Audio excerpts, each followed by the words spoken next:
One technique that I'm using with this as I go across this curve is I'm actually holding my hands underneath the vinyl and I'm pressing my fingers against the vinyl. So I have tension on the vinyl with my fingers. And I'm using my knuckles against the tank kind of as an anchor to pull it out.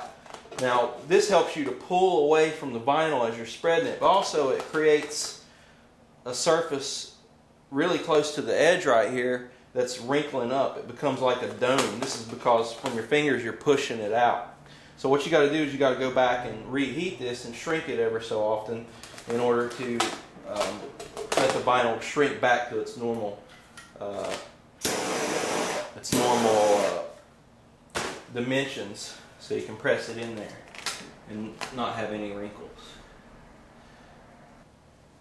Okay, now if we take a look at this side area, this is where I'm starting to come up to where I've used the stripping tape to set up the edge where I'm going to cut to. Basically what you have to do is just get down past the stripping tape. And once you're past there, you don't have to continue wrapping. You know, you may kind of just tack it down just so that it's there out of the way a little bit. But as long as you're getting it smooth up to that stripping tape, you're good. Here's another thing I want to point out too. If you take a look at this installation here, you'll notice around the stripping tape there's some wrinkles. Now that's wrinkles that's actually in the tape that will be removed later. It's not in the vinyl. So if you're having trouble working areas like that and you get to them and you can't seem to quite get them out, just keep in mind that as you bend that stripping tape, there's going to be wrinkles there too, and of course that stripping tape will be removed.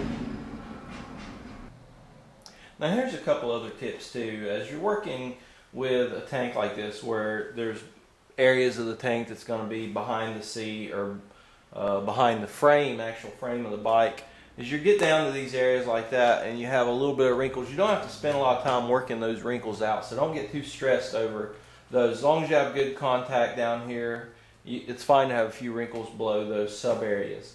Another thing I like to do too is you're working with an area like this where you're going to be trimming away up to the stripping tape. I like to go ahead and cut away some of this excess, just kind of get it out of the way. And this helps out whenever you're like maneuvering the piece around on your work table and everything, just to not have a lot of excess material